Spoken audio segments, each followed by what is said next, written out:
Eto mga bossing, matatandaan ang sinabi ni Marlon Tapales sa isang ambos interview na hindi nga raw nito kilala si Janariel Casimiro. Na dahil nga po sa sinabi na yan ni Marlon Tapales, bumanat naman ang ibang mga fans ni Cuadro Alas Casimiro na sinasabi nga po nila na sa sobrang lakas nga raw sa mga suntok ni Naoya Inoue, bigla nga raw nagkaroon ng amnesia itong si Marlon Tapales dahil hindi na nito nakilala si Janariel Casimiro.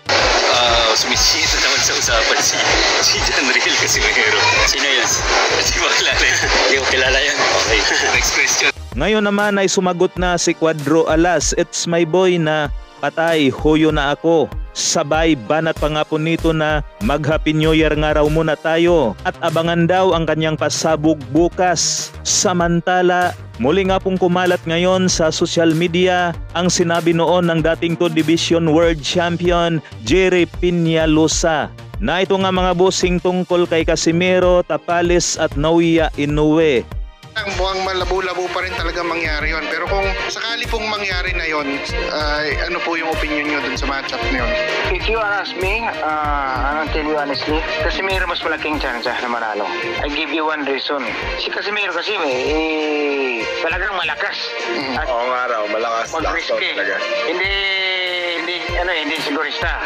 Talagang mag-ipag-risky. Is either siyang bumagsak or siyang makataas. So, compare to Tapales, mas malakas Casimiro. Tapales, si Casimiro ang willing mag-engage. Hindi pabagsakin mo siya, basta, sa kanya, what if ako makauna, may lakas ako.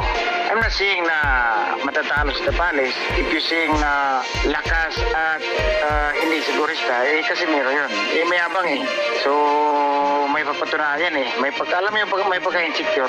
At saka, alam naman natin, may pagka-fret to si Casimiro Talagang ako, maraming ayaw ni Casimiro. Baka iba ayaw. Ako, aside as a Filipino, gusto ko siya. And beside nun, sa panoorin hindi lang siya nagsasalita. Talagang ginagawa yung mga sinasabi niya. Pag hindi niya ginagawa yun, wala na. Baga, ka na lang hanggang trust talk ka na lang. Patuloy siyang mananalo at mabigay ng magandang laban. At lalo na pag impressive yung panalo niya, siyempre, as Pilipino, supportahan natin siya. But for me, Tapales is mas may skills compared to Casimiro. Kaso lang, nangyari si Casimiro, willing makipag-engage And that's the only way na manalo kay Inoue. Aminin natin, pag nagipag-picture taking ka sa taas ng ring kay Inoue, talagang babasagin ka dahan-dahan. Si Tapales, baga methodical pagka-dahan-dahan ka rin niyang baga may style magaling, magandang style. Hindi kailangan yung pag si Inoue ang yung kalaban mo, mahirap out pag si Inoue. Unlike si Casimiro, ibang style magkaiba. Casimiro, parang like sinabi ko, makipag-engage Kasi nga, mayabang medyo gusto niyang may papatunayan Kasi matagal niyang gusto. At personally, I think si Inoue takot kay Casimiro. Among na Pilipino, si Casimiro kinatakutan niya. Sa ibang mainit na balita naman, 4 Division World Champion Japanese Kazuto Ayuka. Nadepensahan nga po ni Kazuto Ayuka ang kanyang titulong WBA Super Flyweight nang iligpit nga po nitong si Kazuto Ayuka sa round 7 ang pambato ng Valenzuela knockout artist na si Jasper Perez na meron nga po itong 20 wins, 18 KOs at may 4 na talo. Habang umaarangkada naman si Kazuto Ayuka sa 31 wins, 16 KOs at may 2 talo. Na para po sa mga hindi pa nakakaalam mga idol, ang 2 talo na yan ni Kazuto Ayuka ay isang split decision lamang. Una, mula sa ating pambato na si Donnie Ahas Nietes, habang ang isang talo ni Kazuto Ayuka ay split decision uli. Na ito naman ay nagmula sa isang pinakamalinis maglaro ng boxing. Walang iba kundi si Amnat Ruinrong, na akala mo boksingero na sinaniban ng mga wrestler. Kaya ito mga idol